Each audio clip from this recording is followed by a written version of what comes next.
이 시간에는 낭비의 진정한 의미 발견하기라는 제목으로 마가복음 14장 3절부터 11절의 말씀을 통해서 하나님의 말씀을 나누도록 하겠습니다. 마가복음 14장 3절부터 11절까지의 말씀을 함께 읽겠습니다.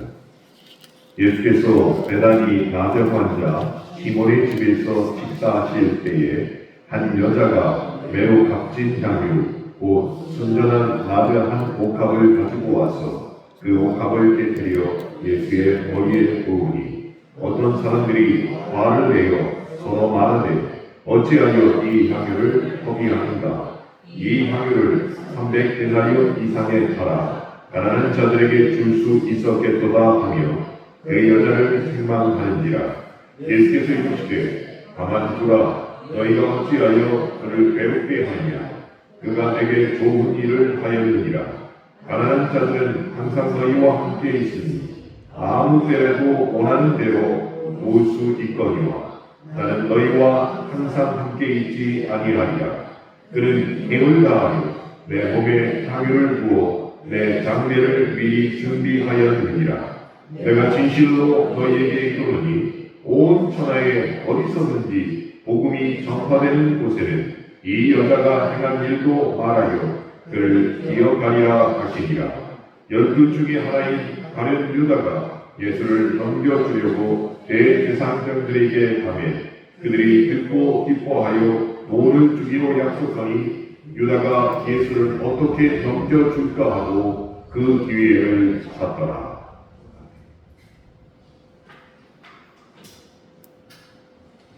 지난 2박 3일 동안 부흥에 전청하신 여러분 참 은혜에 수고하셨죠. 오늘도 좀 쉬려고 했는데 아침 10시 30분부터 대전 침례교회 앞에 각 지방회장님 15분을 모시고 회의가 있어서 갔다가 조금 전에 돌아왔습니다. 조금 전에 왔는데 신학교 글로벌 비전센터 3층 국제회의실에서 4시간 반 동안 회의를 했는데 끝나고 나니까 피영민 총장님이 저를 부르셔서 가봤더니 이번에 강사로 오신 최병남 목사님의 전임 목사님이십니다. 강남중앙침례교회. 거기 사임하시고 그리고 은퇴하신 이후에 우리 학교에 오셔서 총장님이 되셨습니다. 저를 부르시더니 그러고 야 목사 예 어떻게 강사로만 네가 인기가 많냐? 핀잔 듣게 되었습니다. 2박 3일 동안 부흥에 참석하신 여러분께 다시 한번 감사의 말씀을 드립니다. 여러분에게 연봉에 해당하는 목돈이 생긴다면 그런 즐거운 상상이 현실이 될 수 있다는 가능성이 있다면 여러분은 그 돈을 어디에 사용하시겠습니까? 나를 위한 명품 가방 하나를 사시겠습니까? 아니면 가족들을 데리고 해외여행을 계획하시겠습니까? 어떤 사람은 아마 교회 안에서 잔치를 베풀려고 하시는 분도 계실 것입니다. 물론 좋은데 사용될 것입니다. 오늘 본문을 보니까 그런 사람이 있었습니다. 한 여인이 예수님께 나드 향유 옥합을 깨뜨렸습니다. 그런데 그 옥합의 가격은 지금으로 따지면 1년치 연봉에 해당되는 금액이었습니다.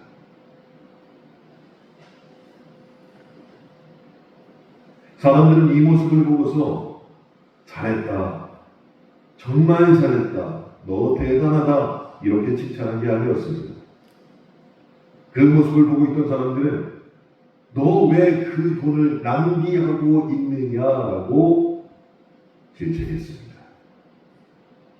그런데 유일하게 그 장소에서 예수님만이 그 여인을 칭찬하셨습니다. 그럼 그 이유가 도대체 무엇이냐는 것이에요.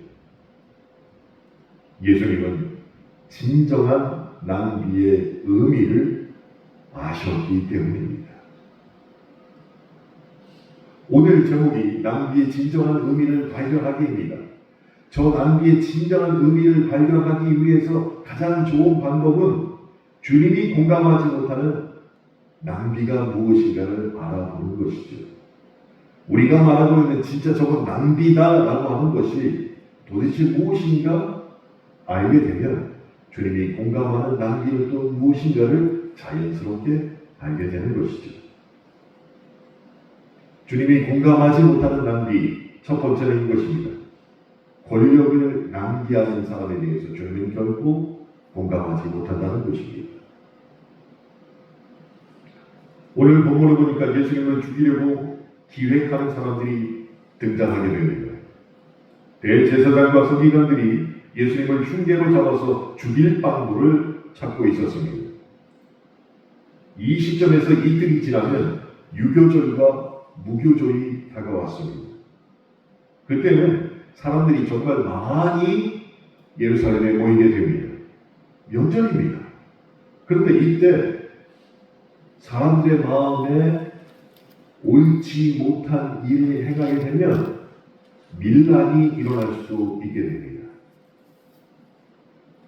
그래서 예수님을 흉계로 잡아 죽이려고 했던 대제사장들과 바리새인들이 사람들의 눈치를 보고 굴복하는 것처럼 보이게 되었습니다. 그러나 결코 제사장들과 서기관들은 그들의 꾀임을 버리지 못했던 것이죠. 어떻게 해서든지 예수님을 십자가의 죽음으로 내모으려고 계획하고 있었습니다.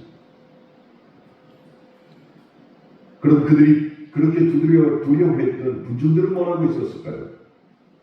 군중들은 주님에 대해서 기대감을 가지고 있었습니다. 그런데 어떤 기대감이냐? 주님이 내 눈앞에서 기적을 베푸실 것이다 라는 기대감을 갖고 있었습니다. 그래서 예수님을 메시아의 예수님이 아니라 권력을 가지고 계신 예수님으로 바라보기 시작했던 것이에요. 그래서 그분 밑에 있으면 떡고물이라도 받아 먹을 수 있겠구나 라는 생각을 하고 있었습니다.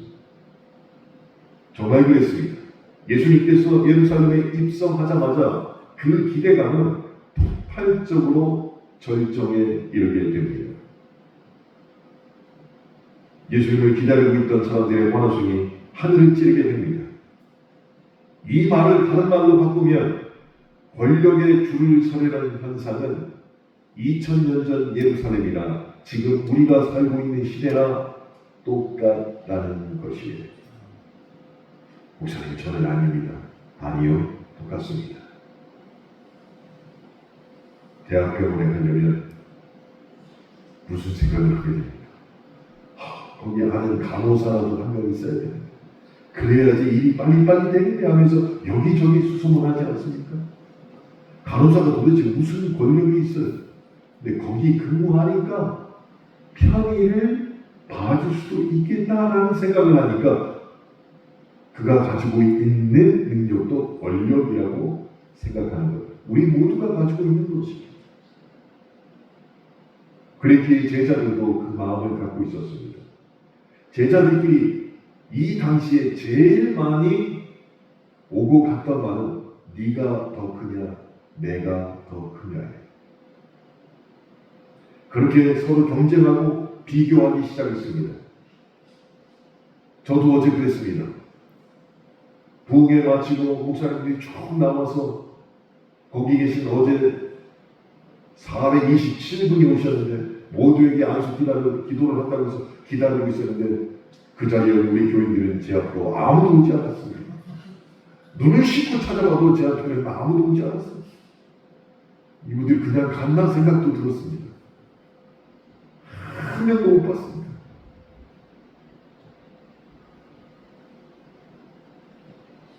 예수님 당시의 제자들도 서열을 정리하는데 몰두했습니다. 왜 그랬습니까? 예수님을 권력형 메시아로 보고 있었던 것이에요. 그 권력형 메시아 예수님 앞에서 1번은 누구고 2번은 누구고 3번은 누구냐가 그들에게 제일 중요한 사항이 됐던 것이에요. 예수님은 그렇게 권력, 힘을 낭비하는 것을 결코 이해하지 못하십니다. 그래서 정말로 의미 있는 낭비가 아니라는 것을 우리에게 보여주시고 있다는 것입니다.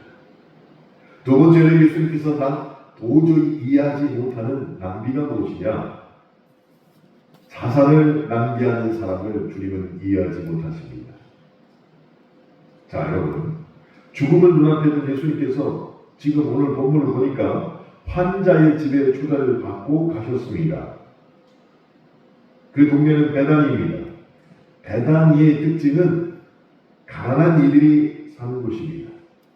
정말로 가난한 사람들이 모여 사는 곳이었어요.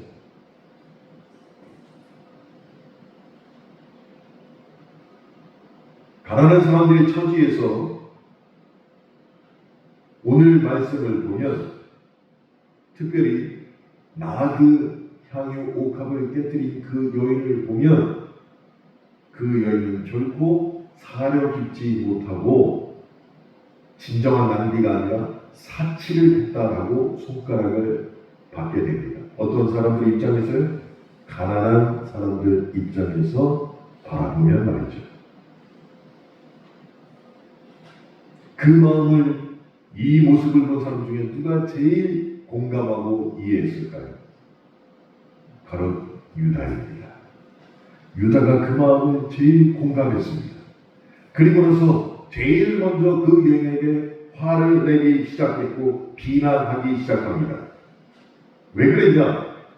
많은 사람들은 저것이 굉장히 비쌀 것이다 라고만 생각했는데 가룟 유다는 그것이 정확하게 300데나리온이라는 것을 알고 있었기 때문이에요. 그래서 더 화가 난 것이에요. 노동자 1년의 품삯이라는 것을 매우 정확히 알고 있었습니다.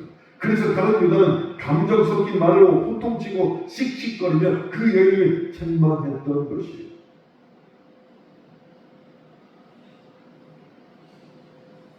주님 앞에 나와서 주님에게 최선을 다하고 있던 이 여인의 입장에서 보면 가룟 유다의 그 책망이, 그 꾸지람이 얼마나 당혹스러웠을까요? 항변하고 싶었을 텐데 이 여인은 끝내 주님 앞에서 그런 책망을 드리면서 침묵하고 있었습니다. 이 여인이 그렇게 겸손히 소중한 일을 잘 감당하고 다른 사람들의 비난을 참아냈습니다. 그리고 침묵했습니다. 그랬더니 놀라운 일이 벌어집니다. 2000년이 지난 지금 이 시간에도 그 여인이 행했던 일을 마치 메아리를 듣는 것처럼 우리도 반복해서 말하고 있다는 것입니다. 이 여인은 진정한 낭비의 의미를 알았습니다.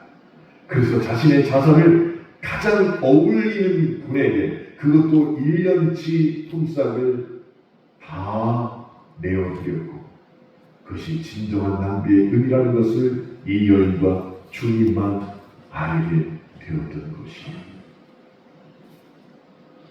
그러면 그런 관점에서 볼 때 오늘 본문에서 실제로 인생을 낭비한 사람은 누구냐는 것이 바로 은 30냥에 예수를 팔아넘긴 대만 가룟 유다가 그 인생을 낭비한 사람이 된다는 것입니다. 가룟 유다의 입장에서 보면 이 나들을 바친 여인이 자산을 낭비하여서 인생을 낭비한 사람으로 보고 책망하고 고통치고 그랬는데 진짜로 인생을 낭비한 사람은 가룟 유다가 된다는 것입니다. 세 번째로 주님을 인정하지 못하고 받아들일 수 없는 낭비의 개념은 명예를 낭비한 사람들입니다. 여러분, 오늘 본문을 보니까 그 빈민가에 심한 피부병 환자 집으로 거룩하신 예수님이 초대를 받으셨습니다. 무척 기이한 일입니다. 거룩하신 예수님께서 그곳에 가셨다는 것이에요. 메시아인 예수님께서 부정한 사람 집에 초대에 응해서 가신다는 것이 거절할 수도 있습니다. 안 간다고 해도 누구에게 비난받을 일도 아닙니다. 근데 주님이 그 초대에 응하셨습니다. 왜 예수님을 초대했는지 아무도 알지 못했습니다. 그리고 매우 의심되는 여인의 돌발적인 행동이 있을 것이라는 걸 주님은 이미 알고 계셨습니다. 그리로 인해서 그 여인이 다른 사람들에게 책망받을 것이라는 것도 알고 계셨습니다. 그런데 주님은 그 여인이 책망받는 것보다 자신의 장례를 준비하는 그 여인의 마음에 더 많이 쓰이셨다는 것이에요. 그래서 많은 사람들이 책망했지만 예수님만 유일하게 아름답고 좋은 일이라고 격려해 주고 계셨다는 것이에요. 그렇게 예수님께서 감동을 하셨습니다. 여인의 행동에 권력을 위해 사용하거나 재산을 낭비하는 것이 아니라 예수님의 마지막 죽음의 때를 알고 힘을 다해 예수님의 장례를 준비했다는 것을 알고서 주님이 감동하셨습니다. 그리고 나서 최고의 축복을 하셨죠. 복음이 전파되는 곳에는 이 여인의 행한 일도 기억될 것이다 라고 육성으로 말씀을 하셨다는 것이에요.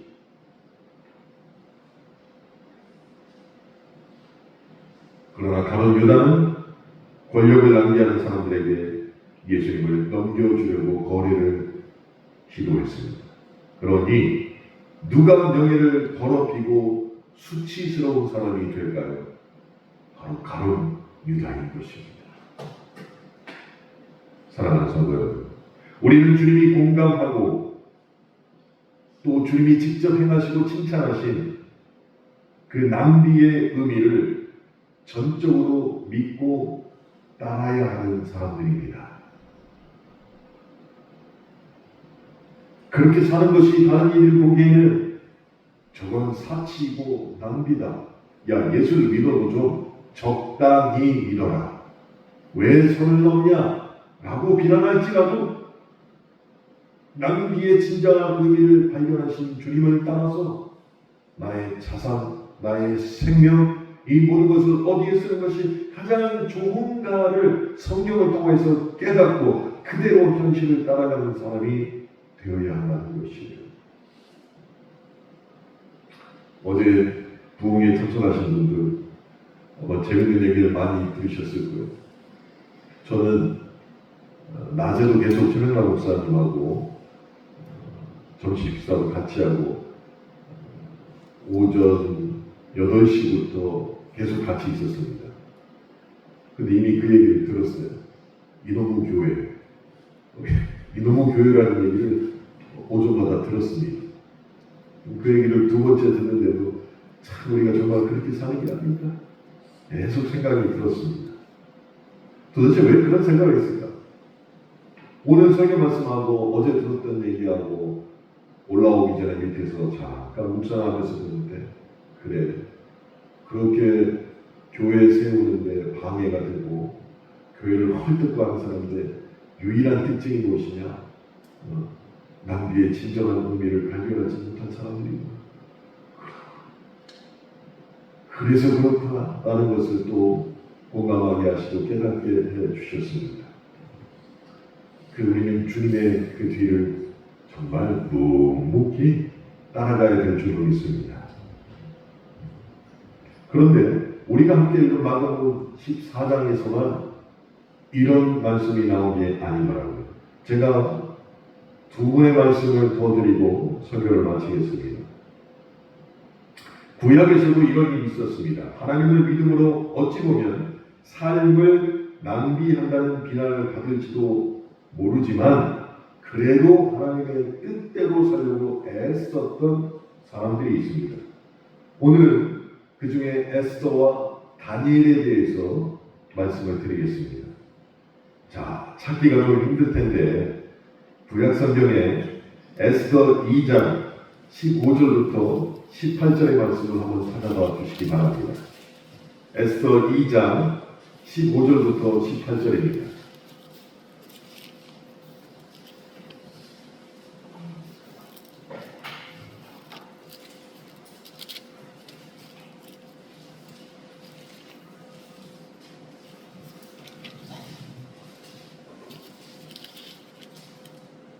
옛날에는 이런 걸 거부령이라고 했죠. 성경을 빨리 치는 것을 검 훈련이라고 그랬습니다. 에스더 2장 15절부터 18절의 말씀 함께 읽겠습니다.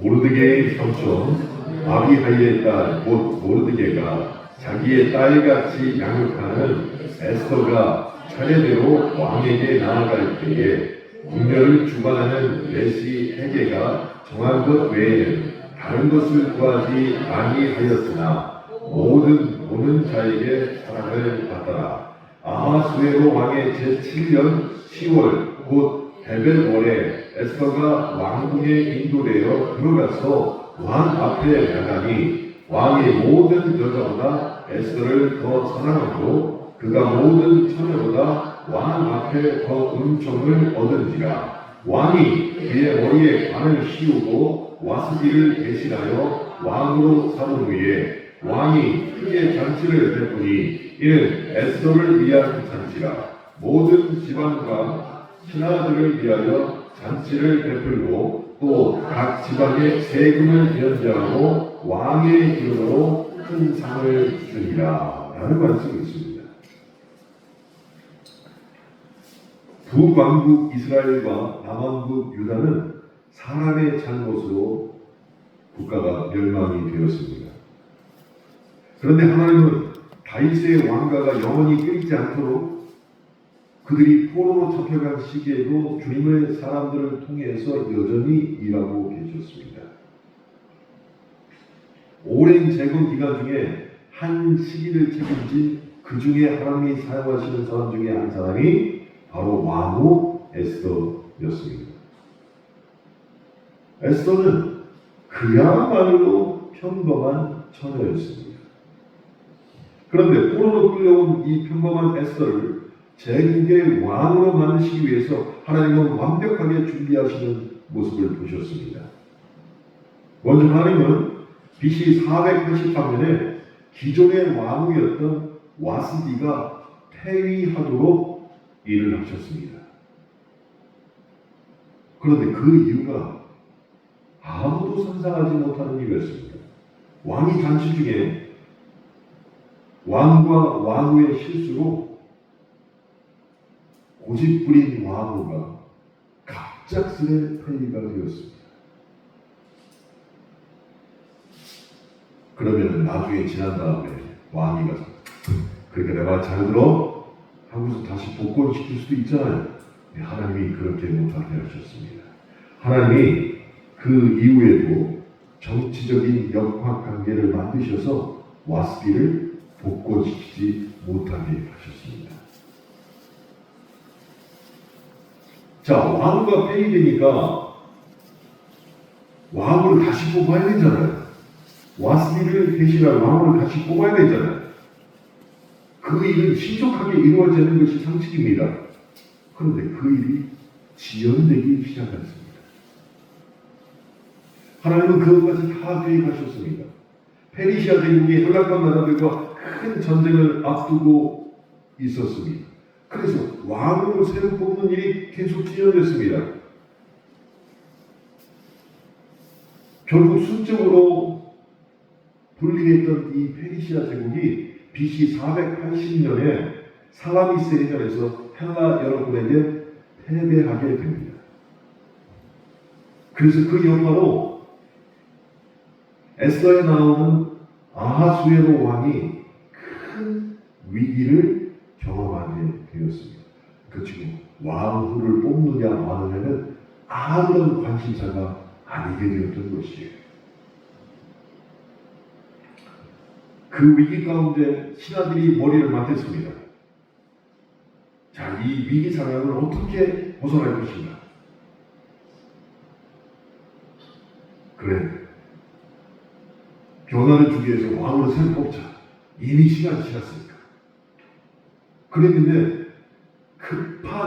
갑자기 급하게 뽑아야 되니까 절대로 그런 일이 없는데 그들의 관습을 다 무시하게 만들게 되었어요.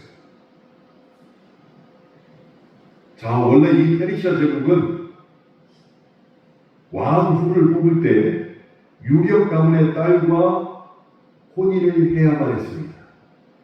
모든 사람에게 기회가 주어진 게 아니었어요. 이미 정해져 있는 가문들이 있었고 거기서 왕을 선택해야 됐습니다. 그런데 하나님이 일하시니까 어떤 일이 벌어졌냐? 왕후 후보자들이 유력 가문에서만 나오는 게 아니라 어떤 처녀든지 간에 다 왕후가 될 수 있도록 길을 열어놓으셨다는 것이에요.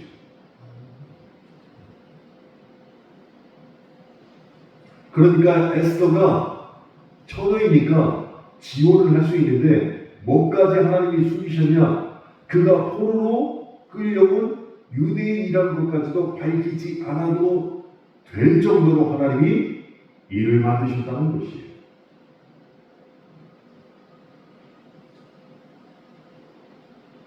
그러니 하나님께서 이 얼마나 포로로 잡혀온 사람들의 환경까지도 하나님 입장의 계획에 맞춰 선용하셨는지를 에스더를 보면 우리가 금방 알게 된다는 것입니다. 그래서 조금 후에 말씀드리겠지만 BC 605년에 다니엘과 세 친구가 페르시아로 끌려왔습니다. BC 597년에 모르드게와 유대인들이 또 끌려왔습니다. 그런 상황에서 에스더가 태어나게 된 것이에요. 이 에스더가 그래서 사촌 오빠 모르드게 그 밑에서 양육을 받게 됩니다. 그런데 이 모르드게는 포로로 끌려왔지만 수상궁의 분위기와 법도를 너무너무 잘 알고 있던 사람이었어요. 그런 사람에게 에스더가 양육을 받게 됩니다. 그래서 에스더는 포로로 왔지만 전혀 포로라는 것을 알지 못할 정도로 교육을 받고 법도를 잘 아는 사람으로 성장할 수 있게 되었다는 것이에요.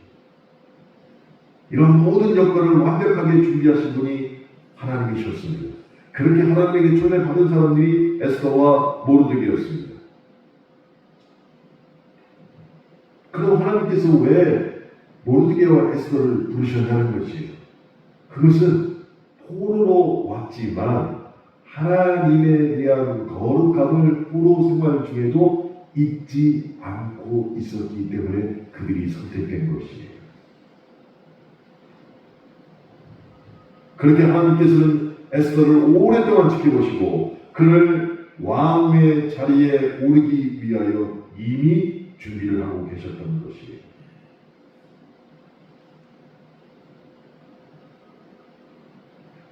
사람들은 완벽한 계획을 이루기 전에 자신의 목숨을 담보로 결단해야 되는 시기가 찾아온다면 머뭇거리게 될 것입니다. 아니 하나님이 나를 사용한다며 그래서 하나님께서 내가 비록 포로로 끌려왔지만 사촌 오빠 밑에서 법도를 잘하는 그 사촌 오빠 밑에서 양육받게 하시고 하나님이 계획하셔서 페르시아를 그런 역학관계를 만들어가지고 일정 집안에서만 왕후에 나오는 게 아니라 왔으니까 폐위된 다음에 이 땅의 모든 처녀들이 왕후가 될 수 있도록 길을 열어주시게 하나님이시라면 그래서 내가 왕후가 됐으면 정말로 권력을 누리고 권위를 누리며 어떻게 하면 유대인들을 더 잘 살게 만들까 하나님 나를 사용하셔야 되는데 갑자기 위기가 찾아오는데 그 위기는 자신의 목숨을 담보로 돌파해야 되는 위기가 찾아왔을 때 아니 이게 도대체 뭐 하는 것이냐고 하나님 나를 여기까지 와서 왜 죽이려고 하냐고 불평할 수 있지 않습니까? 그런데 조금 전에 말하고 있습니다. 모르드게와 에스더는 어떤 일이 있던 간에 하나님의 거룩함을 잃지 않고 살았다는 것이 그것이 위기 상황에서도 변함없이 발휘되고 있었다는 것이 그래서 이 에스더도 하나뿐인 목숨을 버려야 하는 위험성이 공존하는 그 시기에 나의 목숨을 하나님 위해서 드리랴 이것이 자신에게 결코 낭비가 아니라는 것을 깨닫게 되었다는 것이 나 그 옥합향유를 붓는 것보다 몇백 배 더 소중한 자신의 목숨을 드리는 것도 하나님 앞에 하나님 내 목숨을 드리는 게 낭비가 아닙니다 라는 것을 에스더가 깨닫게 되었다는 것이 그렇게 깨달은 이유는 내가 그렇게 내 목숨까지도 드려야만 하나님의 뜻을 이룬다라는 것을 오랜 기간 동안 거룩한 생활을 통해서 알았고, 진짜로 그 위기가 다가왔음에도 불구하고 이때를 위하여 나를 준비하셨구나라는 것을 깨닫게 되어서 하나님이 계획하신 진정한 낭비의 의미를 실천할 수 있도록 에스더의 마음을 잡아 주셨다는 것입니다. 그러므로 우리는 항상 하나님께 쓰임받을 수 있도록 에스더처럼, 모르드게처럼 일상생활 가운데 하나님에 대한 거룩함을 잊지 않고 있어야 한다는 것이에요. 그래서 정말로 하나님이 나를 사용하셨을 때, 그때 내가 어떤 위치에 있던 간에 하나님이 나를 사용하시다는 그것은 결코 낭비가 아니라 낭비의 진정한 의미를 주님처럼 알게 하시는 방법이구나 하는 것을 고백할 수 있게 되기를 주님의 이름으로 축원합니다. 마지막으로 다니엘 3장 17절부터 18절의 말씀을 이 시간 다시 한번 찾아보겠습니다. 다니엘 3장 17절과 18절 말씀입니다.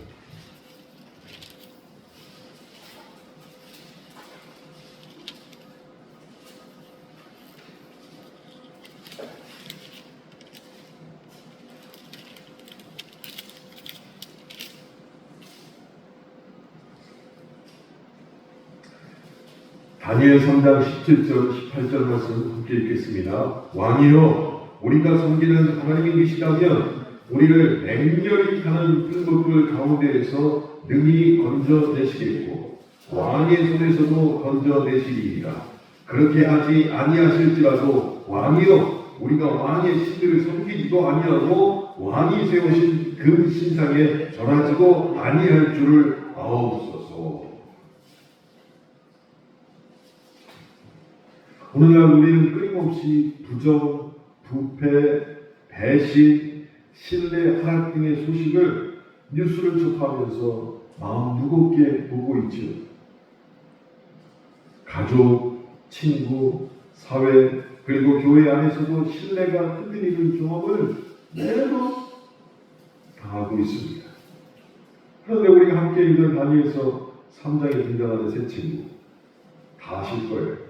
사드락, 메삭, 아벤느고, 이 세 친구가 나옵니다. 그래서 우리 4월 첫째 주 첫 번째 토요일에 이 세 친구 저와 락이정 집사와 김한철 집사가 7,000원짜리 부페를 세 친구처럼 먹고 가기로 했어요. 언제 어디서 하여간 그날 토요일날 나오시면 제가 다 사드리겠습니다. 토요일날 오십시오. 자, 느부갓네살 왕이 세운 거대한 큰 신상이 있었습니다. 여기에 절하라는 명령을 받게 되었습니다. 당시에 정말로 강력한 제국 바벨론입니다. 모든 피정복민에게 바벨론 신과 그리고 왕을 경배하게 했습니다. 그래서 자신들의 권위를 드러내고자 했습니다. 추우시면 저 뒤에 있는 걸로 끄셔도 됩니다.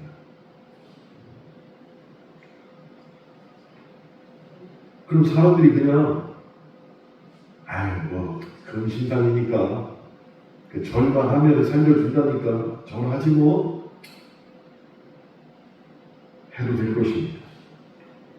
그런데 이 세 친구 사드락, 메삭, 아벤느고는 그 금신상에 절한다는 게 단순히 그냥 드리는 예배 행위가 아니라 왕과 제국의 권위를 인정하고 따르는 매우 상징적인 행위였고, 그래서 그 세 친구는 그런 왕의 명령을 도저히 따를 수 없던 것입니다. 도저히.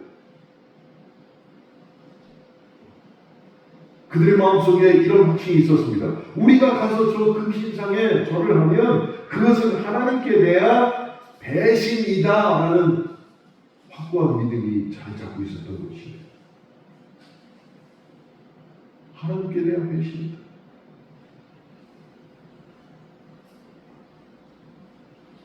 배신하지 않기 위해서 그럼 어떻게 됩니까?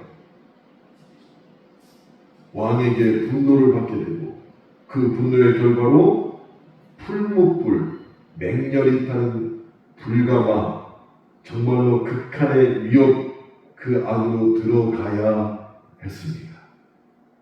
그런데도 이 세 친구는 그 극한의 위협 앞에서도 굴복하지 않았다는 것이에요.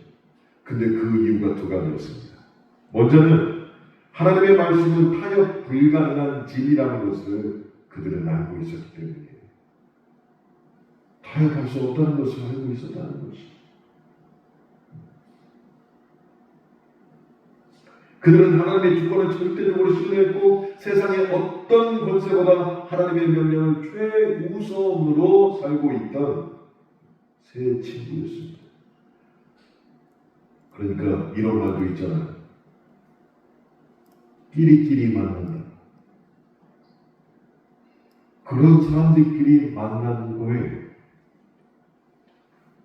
그 사람들의 마음에 어떤 마음이 있었습니까? 설령 하나님이 자신들을 구원하시지 않더라도 하나님에 대한 순종과 경외심을 어떤 경우에도 포기하지 않겠다는 믿음이 있었다는 것이에요. 그러면서 상황에 따라 흔들리는 신앙이 아니라 오직 하나님 자신을 향한 신앙과 믿음으로 하나님을 대해야겠다는 생각이 끼리들에게 공유되고 있었던 것입니다. 두 번째 이유는 이것이었습니다. 그렇게 하지 아니하실지라도 그 마음가짐을 이 세 친구가 가지고 있었다는 것입니다. 그렇게 하지 아니하실지라도 저는 하나님을 따라가겠습니다. 다니엘의 세 친구는 우리를 맹렬히 타는 불문 가운데서 능히 건져내실 것을 확신하고 있었지만 그렇게 하지 아니하실지라도 나는 하나님을 끝까지 신뢰하겠습니다 하는 하나님에게 영적 부담감을 드렸단 말이에요. 근데 많은 사람들은 영적 부담감을 누가 갖고 있어요? 자기가 갖고 있어요. 근데 이 세 친구는 뭔가 달랐습니다. 영적 부담감을 하나님의 내가 받아서 이걸 못하면 어떡할까? 내가 점점 건강한 게 아니라 그냥 하나님을 온전히 믿는 분이고 신뢰하기만 하면 되니까 어떤 일이 있어도 그리하지 아니하실지라도 나는 하나님을 따라갑니다 하면서 영적 부담감을 오히려 하나님께 드렸다는 얘기예요.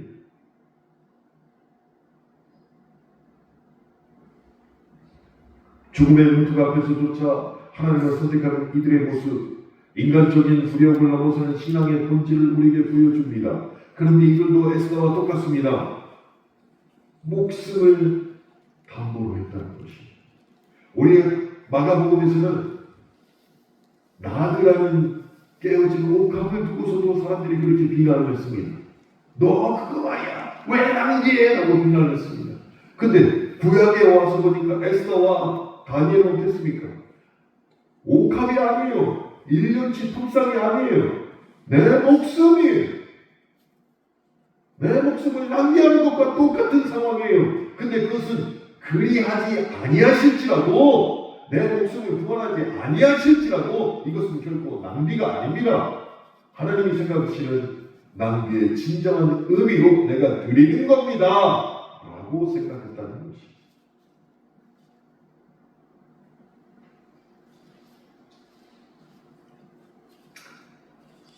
아마 그들이 이런 생각을 했을까요? 그래, 하나님 끝까지 따라보자. 영적 부담감 하나님 되었으니까 풀무불에 이르기 바로 직전에 하나님께서 아하스 왕의 마음을 돌이키셔서 들어가지 않게 하실 것이다. 그러니까 우리는 그냥 끝까지 밀어붙여. 어차피 하나님은 저 안으로 우리를 못 넣으실 거야. 그런 생각을 했을까요? 아니죠. 그 세 친구가 정말 단언컨대 풀무불에 던져졌습니다. 끝까지 가는 것이. 그런데 거기에서 하나님의 기적이 임하셨고 그들을 보호하신 것을 경험하게 되었습니다. 아마 믿음이 좋았던 세 친구였지만 풀무불 앞에서 멈췄다면 이들은 믿음은 더 이상 발전하지 않았을 것이. 근데 풀무불 속에 던져진 상황, 누가 봐도 다 죽어야 되는 그 상황에 하나님이 보호하시는 이 세 명만 경험한 것이잖아요. 우리 여러분은 다른 경험을 하게 된 것이잖아요. 그러면서 그들이 죽기까지 어떤 생각을 했을까요? 하나님을 위하여 내 목숨을 드리는 것 결코 낭비가 아니구나. 하나님께서 우리를 끝까지 책임져 주신다는 그 사실이 이렇게 증명되는 것인데, 이것은 풀무불 안에 들어가야만 깨닫게 되는 일이구나. 그렇게 생각하지 않겠습니까? 사랑하는 성도 여러분, 오늘 살아가는 우리도 풀무불 같은 위기를 만날 때가 있습니다. 세상의 가치를 따라갈 것인지 아니면 하나님의 말씀을 붙들 것인지 선택을 강요당하기도 합니다. 그때 낭비의 진정한 의미가 무엇인가를 마가복음 말씀과 에스더 말씀과 다니엘의 말씀을 듣고 기억하시길 바랍니다. 결과를 넘어선 신뢰가 무엇인가를 이 세 명에게 배우시길 바랍니다. 우리가 그것을 배우고 내 안에 머물게 된다면 우리가 누구를 신뢰해야 될지를 금방 알게 되는 것이죠. 극한의 위기 속에서 우리의 믿음의 뿌리를 어디에 두어야 되는지 말하지 않더라도 알게 되는 것입니다. 더불어 어떤 대가를 감수할 준비가 나 스스로 되어 있는지 점검할 수도 있게 되는 것입니다.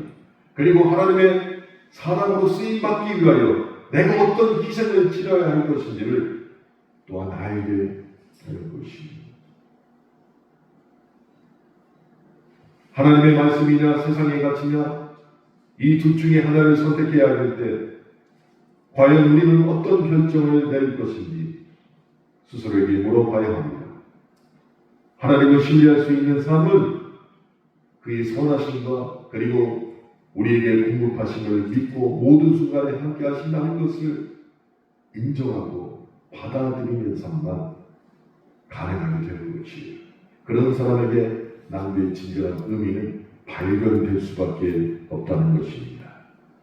그렇게 죽음 위기 앞에서도 에스더와 다니엘의 세 친구처럼 그렇게 하지 아니하실지라도 순종하는 그 믿음을 우리가 갖기를 바랍니다.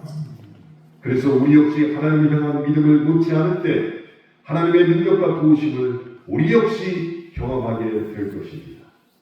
혹시 현재 인생의 풀무불 같은 상황에 직면해 있는 성도들이 계십니까? 그렇다면 오늘 말씀을 반드시 기억하십시오.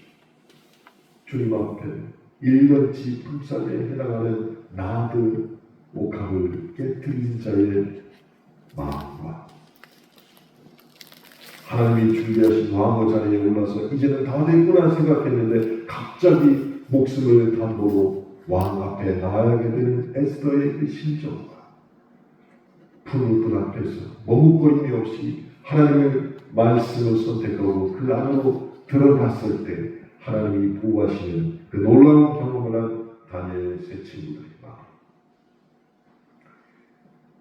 그들이 동일하게 가지고 있었던 것은 하나님을 끝까지 의지할 때 하나님의 보호하심과 인도하심을 경험하게 될 것이라는 마음입니다. 그 경험으로 말미암아 주님이 공감하시는 낭비의 진정한 의미를 발견하게 되시기를 주님의 이름으로 축원합니다. 이 시간 함께 기도하시겠습니다.